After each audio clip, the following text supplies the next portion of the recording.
I never told my family that I controlled a $9.2 billion private trust.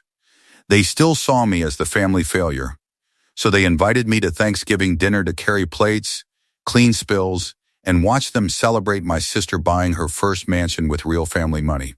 I wanted to see how they treated someone they believed had nothing, so I arrived in an old jacket, acting broke and tired. But the moment I walked through the door, my mother dropped the silver tray. The silver tray hit the hardwood at 3:07 p.m., and the sound stopped every conversation in the house. Mashed potatoes, cranberry sauce, and 3 dinner rolls went across the entryway floor.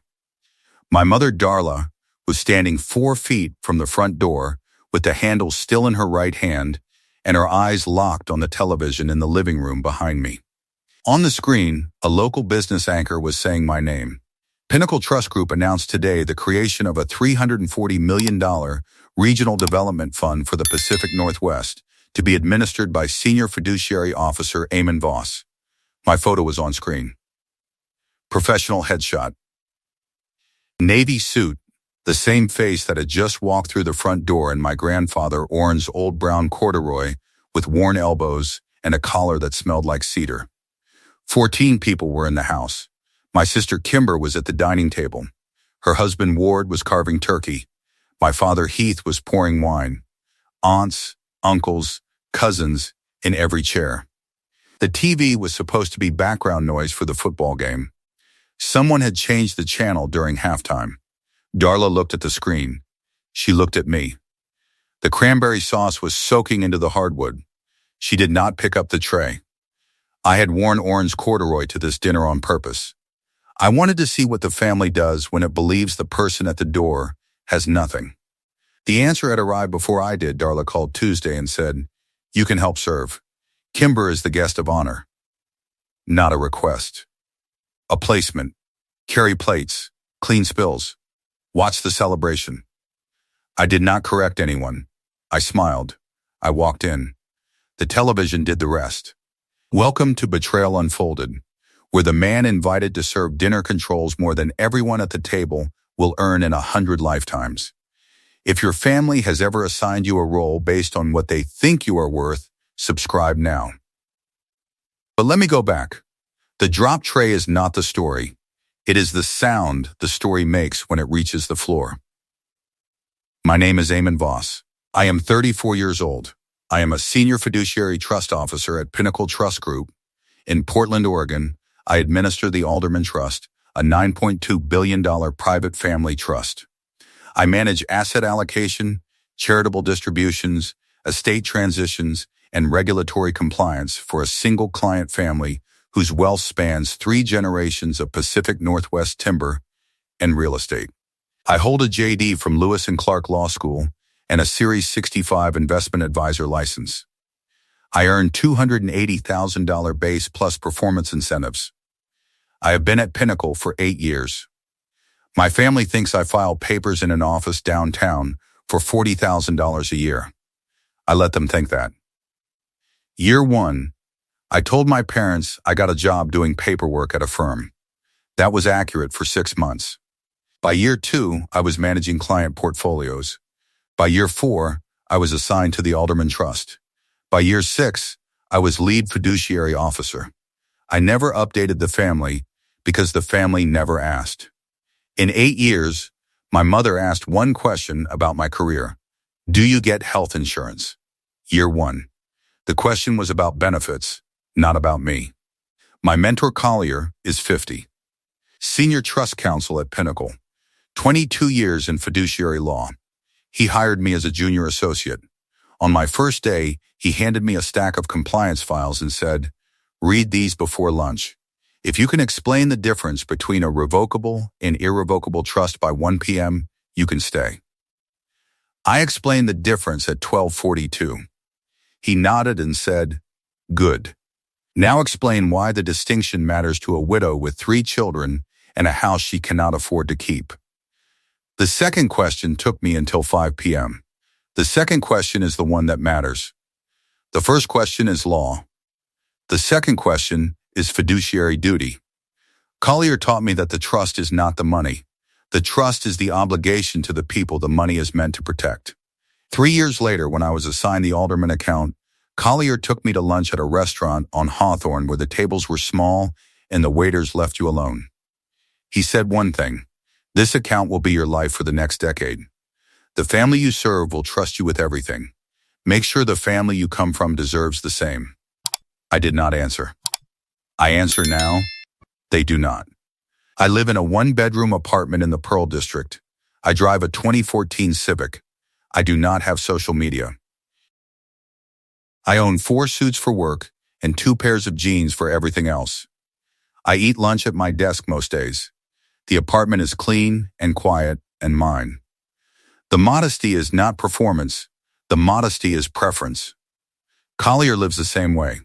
He told me once, the people who manage the most money are the people who need the least of it. My ex-wife is not in this story. We were married for 2 years in my late 20s. She left when the Alderman Trust consumed my schedule. She was right. 2 years ago, Heath had a cardiac episode on the 9th hole at Columbia Edgewater Golf Club. He dropped to one knee on the fairway between the 9th green and the 10th tee box, and his playing partner, a retired dentist named Lyle, called 911 while 2 other golfers ran to the clubhouse for a defibrillator. The paramedics arrived in 7 minutes and took Heath to Providence, Portland, where an interventional cardiologist performed an angioplasty procedure and placed 2 stents in the right coronary artery. The cardiologist told Darla the blockage was 90%. The procedure saved his life. The rehabilitation that followed was supposed to save his quality of life: supervised exercise 3 times a week, dietary counseling, medication monitoring. The rehab program costs $14,000 a year. Heath's insurance covers 60%. The other 40%, roughly $470 a month, is funded through a community health grant. Nobody in the family knows where the grant comes from. The hospital applied for it through its charitable care division. The funding source is the Alderman Trust's Community Health Fund, which I administer. When the application crossed my desk with the name Heath Voss on the patient identification line, I approved it in 4 minutes. I did not tell Heath. I did not tell Darla. I signed the authorization letter and filed it. The man who had never asked his son a question about his career had his rehabilitation approved by the son whose career he had never asked about. The irony was clean. The funding was cleaner. I did it because it was the right allocation, not because it was my father. The fiduciary standard does not distinguish between family and clients. Money goes where the need is documented. Heath's need was documented. Last month, Pinnacle's communications director, a woman named Shields, scheduled a press briefing about the new $340 million regional development fund. The Alderman family had approved public attribution because the fund was being launched through a charitable initiative that required community visibility. As the administrating officer, my name was on the announcement. Shields told me the briefing would run on the local business channels the week of Thanksgiving. She did not specify which day or which time slot. I did not ask because the timing was irrelevant to the fund.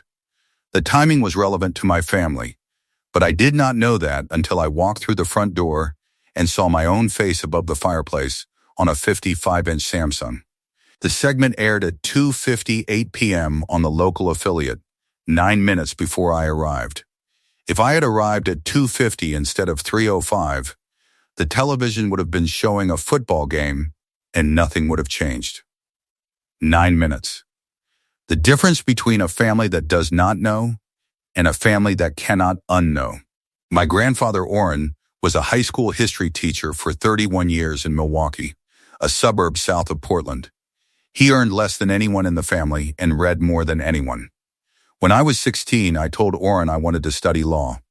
He was sitting at his kitchen table grading papers with a red pen, and he looked up and said, "Law is just organized arguing. You are good at organizing. The arguing you will learn." He was the only person who ever asked me what I was working on. Not what I did for a living, what I was working on. One is a label, the other is an interest. Orrin was interested. When I was 22 and fresh out of law school, interviewing for associate positions, Orrin drove me to 3 interviews in one day. He waited in the car each time with a book, a thermos of black coffee, and the patience of a retired teacher who has spent 3 decades waiting for students to find answers. The book was a used paperback of Truman by David McCullough. He had read it twice already. The thermos was the same one he brought to school for 31 years. Dented at the base where it had fallen off his desk during a fire drill in 1987. He told me that story on the drive between the second and third interviews, laughing at himself. After the third interview at Pinnacle, I got back in the car and said, "I think they are going to offer me the job."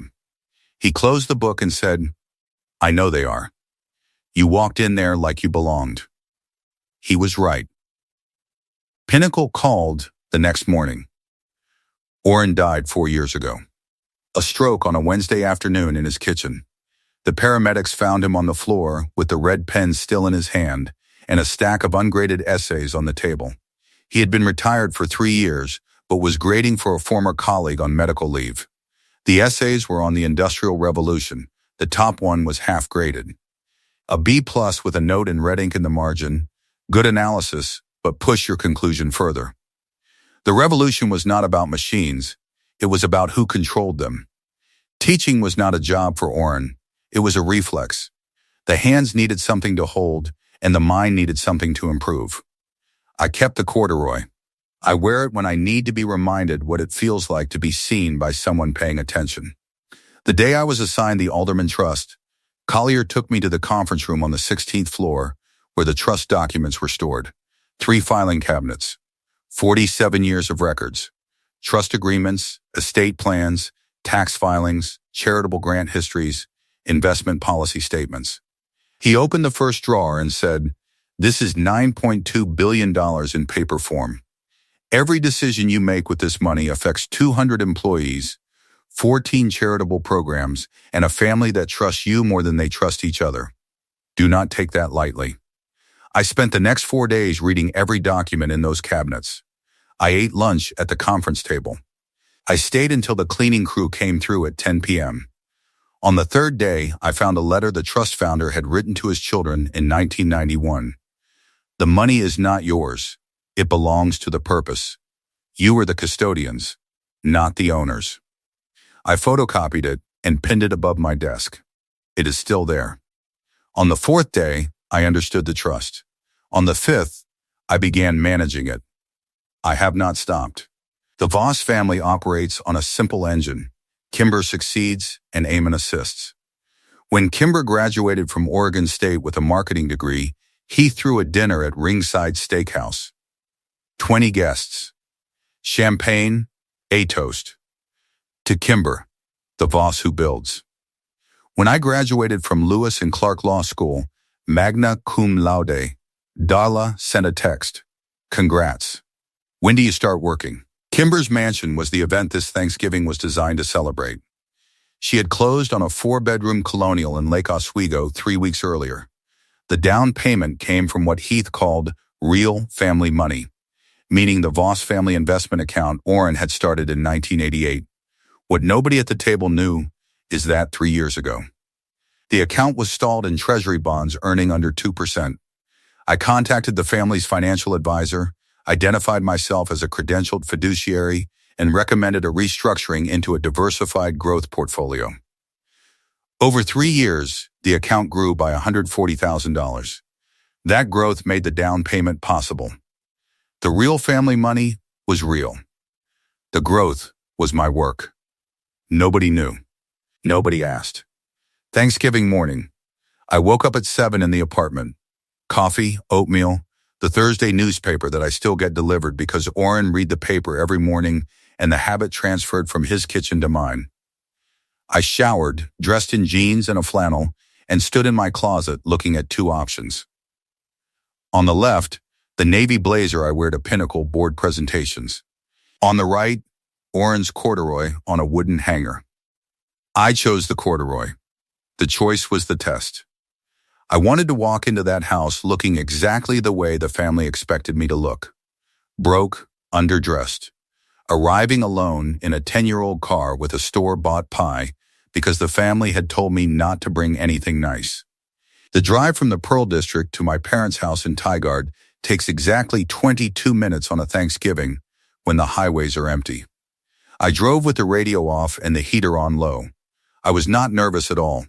What I was doing was observation. I wanted data.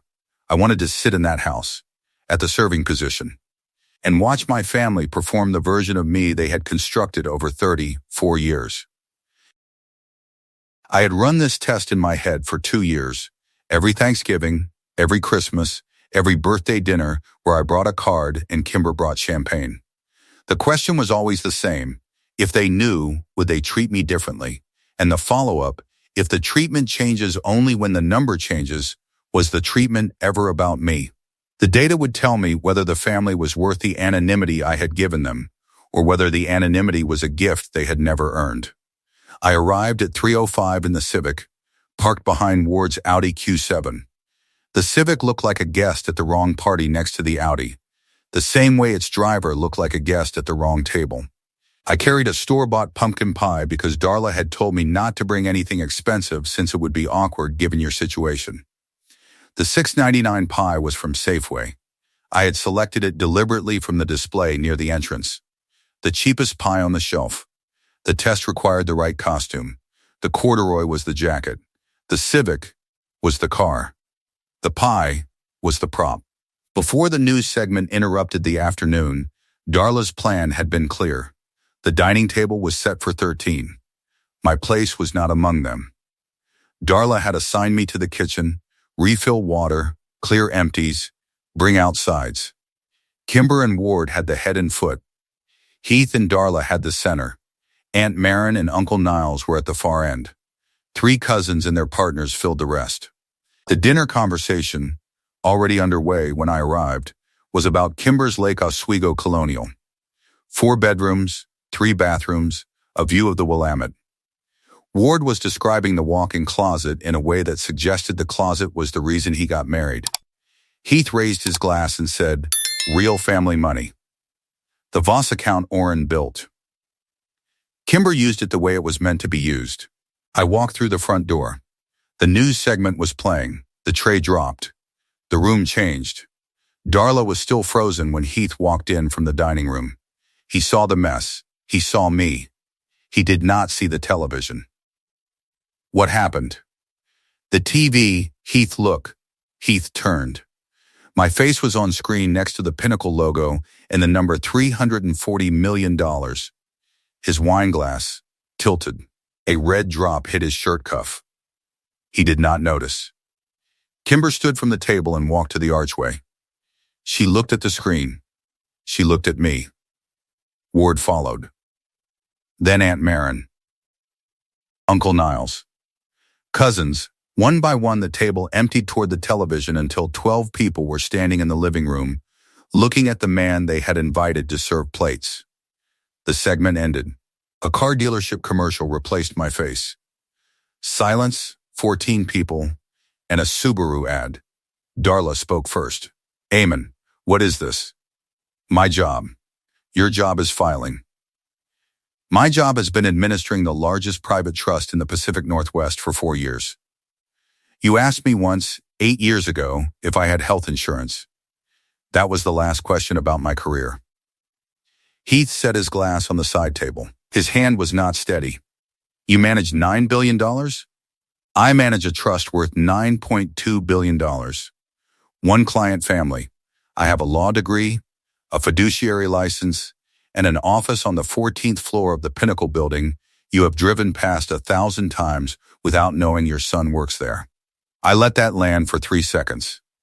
Then I continued. The family investment account. 3 years ago, it was sitting in bonds earning nothing.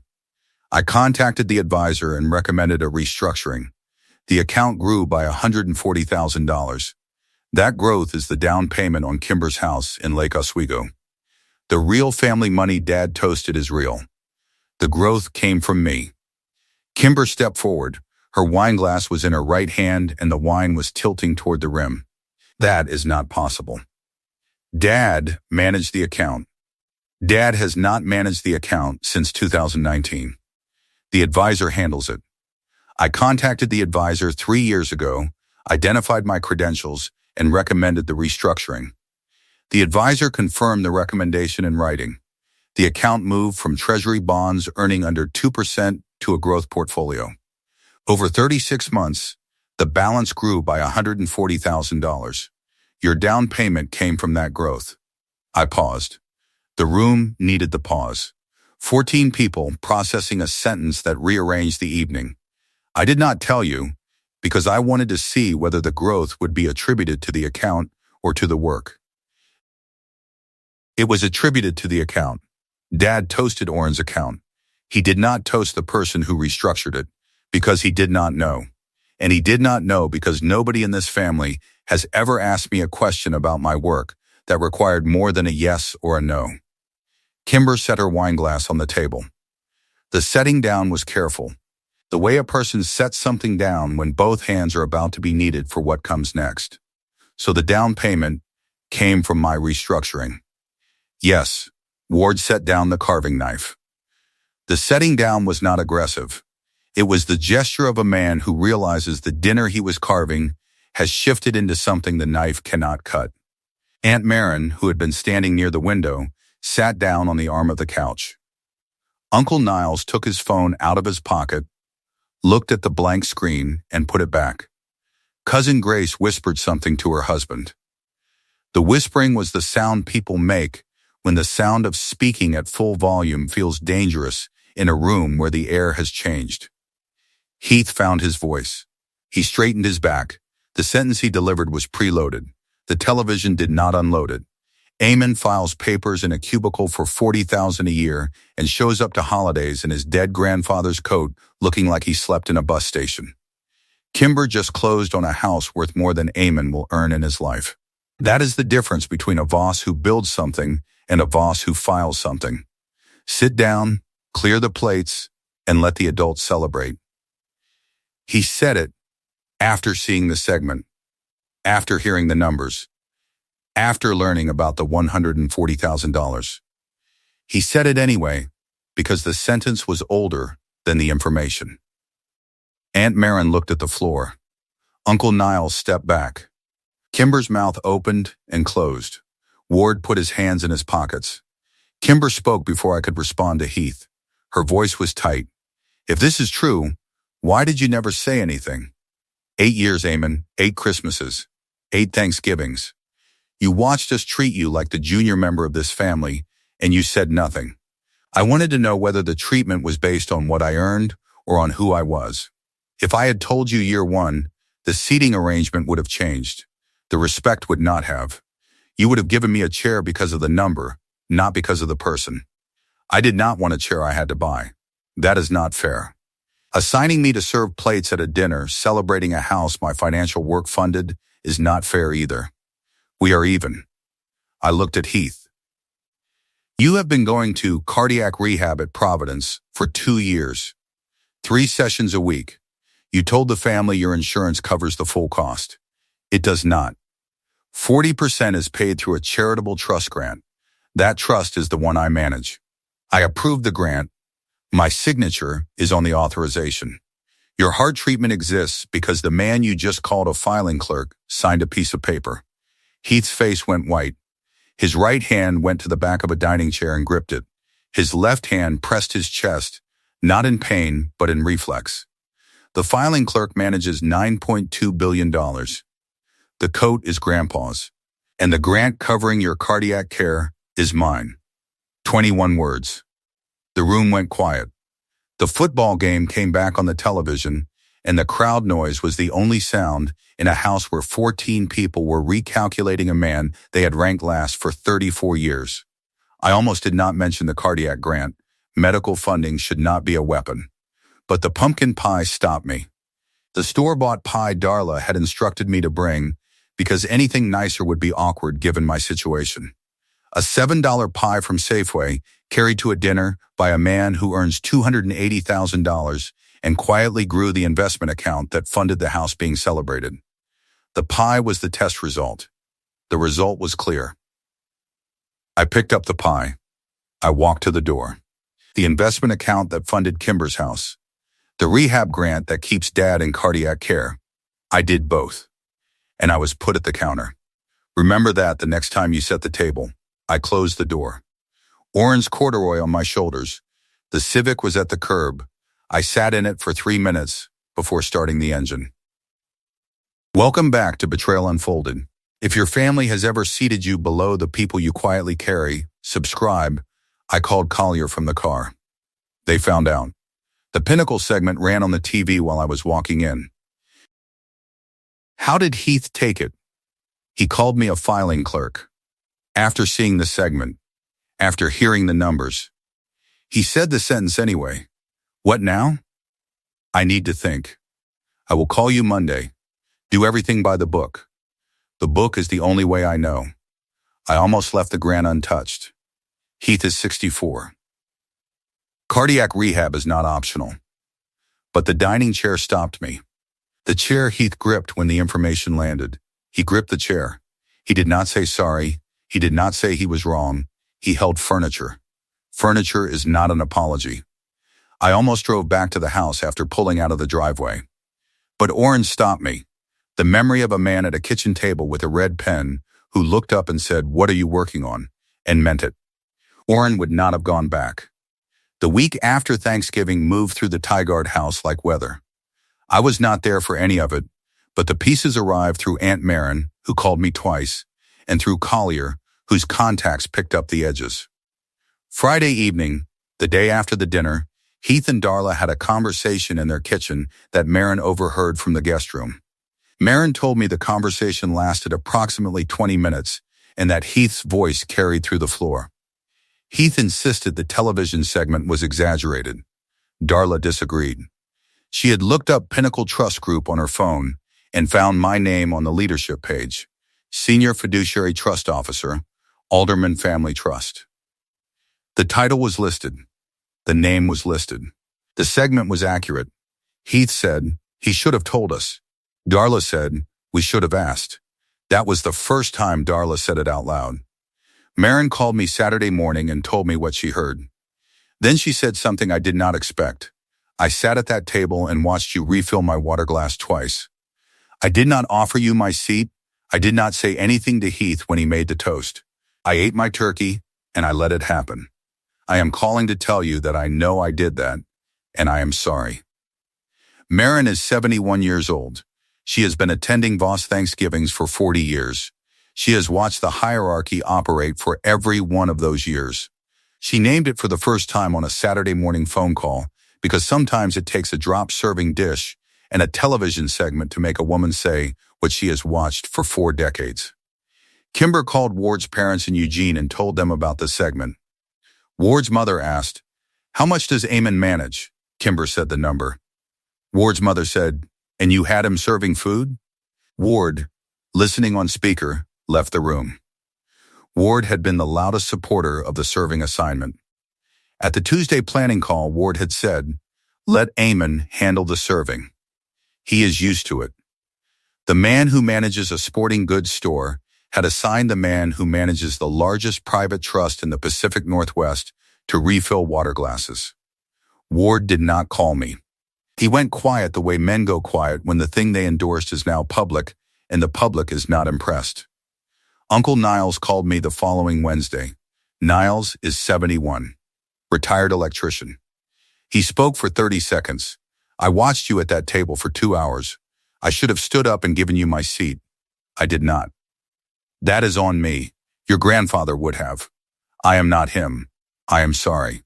Niles was the only family member who apologized without asking for anything in return. The apology was a statement, not a negotiation. I told him I appreciated it, and I meant it. Darla called Saturday morning. Her voice was different. Higher, rehearsed. "Eamon, we are so proud of you. We always have been. Come to Christmas. Bring your colleagues from Pinnacle. We would love to meet the people you work with." The invitation was not about me. It was about access. A dining table with Pinnacle executives at it, and Heath pouring wine, and Kimber discussing Lake Oswego real estate and the family repositioning itself around the asset it just discovered it had. I did not respond. I hung up. Darla called back 4 minutes later. This time her voice was lower, closer to honest. Eamon, your father has not been himself since Thursday. He barely speaks. He sits in the living room and replays the news segment on the DVR. I found him watching it alone on Saturday night with the volume low, leaning forward in his chair the way he leans when he is trying to read the bottom line of an eye chart. He was not watching it to understand what you do. He was watching it to understand what he missed. 34 years of missing. He could see the number on the screen. He could not see how it got there. The distance between the number and the understanding was the distance he created by never asking. What he missed was 34 years of not asking. I know that now. Knowing now costs nothing. Knowing then would have cost a dinner at Ringside, a question at Thanksgiving, a phone call longer than do you have benefits. The knowing you are doing now is free. The knowing you should have done was expensive. You chose not to pay. Darla was quiet. I could hear the clock on her kitchen wall ticking through the phone because the house was that silent. Can I come see you? No, can we start over? You cannot start over something you never started. You never started knowing me. You assigned a role, and I filled it for 34 years, and the only thing that changed it was a television somebody accidentally switched to the news. The changing was not your decision. A remote control made it. I ended the call. Monday, I mailed an envelope to the family's address. No note inside. 2 documents.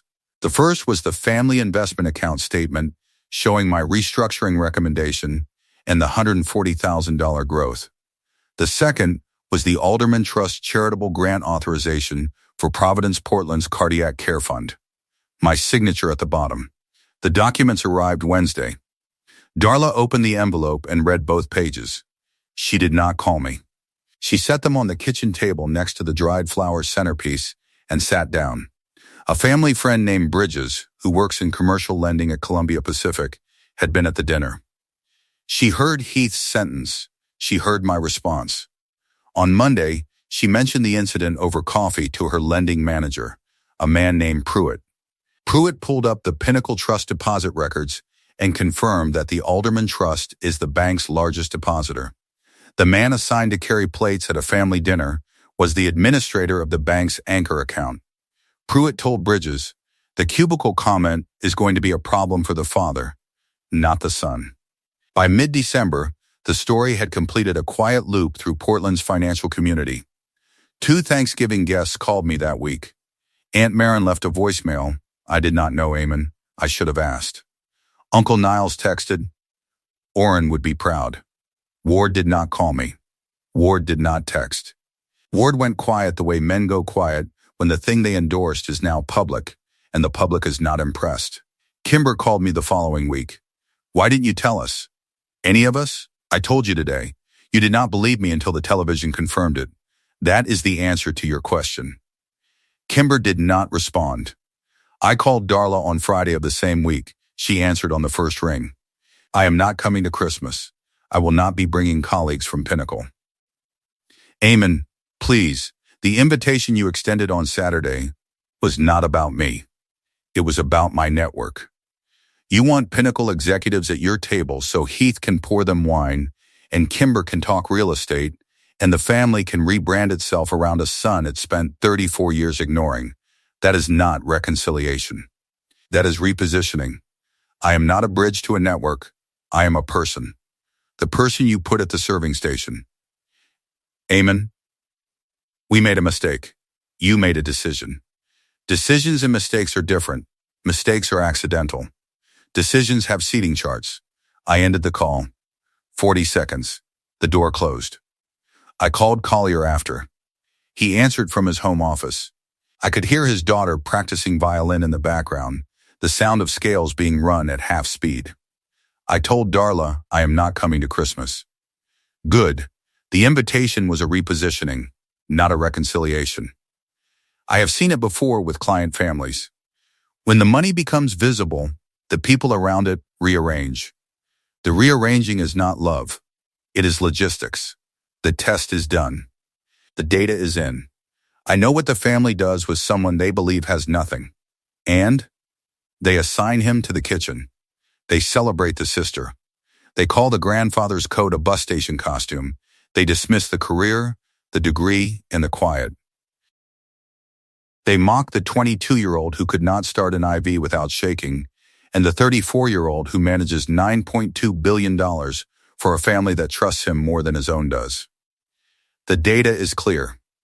The anonymity was a gift. The family did not earn it. What do you want to do with the data? Nothing. The data is enough. I wanted to know. Now I know. The knowing is the end. And the grant? The grant goes through standard review. If it meets criteria, it renews. The criteria have nothing to do with Thanksgiving. That is the right answer. It is the only answer. The violin scale stopped. Collier's daughter had reached the end of her practice. The silence on his end was the silence of a man who has mentored a junior associate for 8 years and is watching the associate make a decision that is simultaneously personal and professional and correct on both counts. Eamon. Yeah, you walked into that house in your grandfather's coat knowing what would happen. I walked in suspecting. Now I know. And you walked out. With the pie. Collier laughed once. Short, the laugh of a man who understands that walking out of a family dinner with a store-bought pie and a $9.2 billion trust is the kind of exit that does not need to be dramatic. The exit is the numbers. The numbers are the drama. I hung up and drove to the apartment. Monday at Pinnacle, 3 colleagues stopped by my office. The segment had aired nationally on a Business Wire feed. Shield sent me a note saying the segment generated 11 media inquiries and 4 development partners had contacted the office. Tuesday, I was back in the routine. Conference call at 8 with the Alderman family's estate attorney about a property transfer in Bend. Portfolio review at 10. Lunch at my desk, turkey sandwich, sparkling water, and the Tuesday crossword from the Oregonian done in pen, because Collier taught me that pen means commitment and fiduciary work is about commitment. At 2 p.m., I reviewed 3 charitable grant applications from hospitals across Oregon. Each application required the same analysis. Is the need documented? Is the program effective? Is the allocation consistent with the trust mission? I approved 2 and deferred 1 for additional data. This is what I do, every day, for 8 years. The work is quiet and the numbers are large and the decisions affect people who will never know my name. The Alderman family calls me by my first name, invites me to their estate for quarterly reviews, and sends a handwritten note every December thanking me for my service. My own family told me to bring a cheap pie. By the following week, 2 people at Pinnacle had heard an outline of the Thanksgiving story through the Portland financial community. Nobody said anything directly. Nobody needed to. My office is on the 14th floor of the Pinnacle building on Southwest Broadway. The window faces east toward Mount Hood on clear days. The desk has 2 monitors, a phone, and a framed photo of Orrin at his classroom desk, taken by a student in 1994. The red pen is in his hand. The photo is the only personal item in my office. The grant went through its standard annual review in December. The review was fair, professional, and based on the hospital's compliance data. It was renewed for the following year.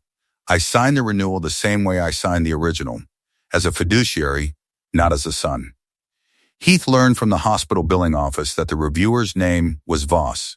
He did not call me. He did not need to. The name was enough. Darla sat at the cleared Thanksgiving table 3 weeks after the dinner. Sunday evening, the house was empty. Chairs pushed back at the angles people leave them when they stand up and do not return. The dried flower centerpiece was still in the center. She sat in Kimber's chair. The head. She had never sat there during a dinner. She looked at the length of the table and the empty places and the kitchen behind her, where a serving dish with a dented rim sat on the shelf. She picked it up. She ran her thumb along the dent. In my apartment Monday morning, I made coffee and sat at my kitchen table with my laptop. The trust dashboard was open. 14 accounts. The charitable funds showed other active grants awaiting their annual review cycle. Heath's renewal had already been approved on its merits. The remaining reviews would be fair and professional. Each outcome based on compliance data and allocation priorities. Orange corduroy was hanging on the back of the chair across from me. Brown, worn, the leather buttons catching the morning light that came through the east-facing window. The window faces Mount Hood on clear days. This morning was clear. The mountain was there, white-capped and distant, visible above the roofline of the building across the street. Orrin never saw this apartment. He never saw the office on the 14th floor. He never saw the trust dashboard or the development fund or the charitable grants with my name at the bottom. He died before the alderman account was assigned to me. But he saw what mattered. He saw the organizing. He saw the arguing. He saw the boy who was going to become the man who sat at this table on a Monday morning with coffee and a dashboard and a quiet that nobody gave him and nobody can take. The morning was clean. The coffee was hot. The dashboard was open. Somewhere in Teagard, a family was recalculating a man they had classified for 34 years. The classification was wrong. The man who sat at this table every Monday morning with a dashboard and a quiet apartment was the same man who wore an old corduroy to Thanksgiving to see what his family would do. They showed him. He showed them back. And the showing was enough. Welcome back to Betrayal Unfolded. If this story reminded you that the person your family dismisses might be the person quietly holding everything together, share it tonight. Hit subscribe, drop a comment, and tell me, has your family ever assigned you a role that had nothing to do with who you actually are? I will see you in the next one.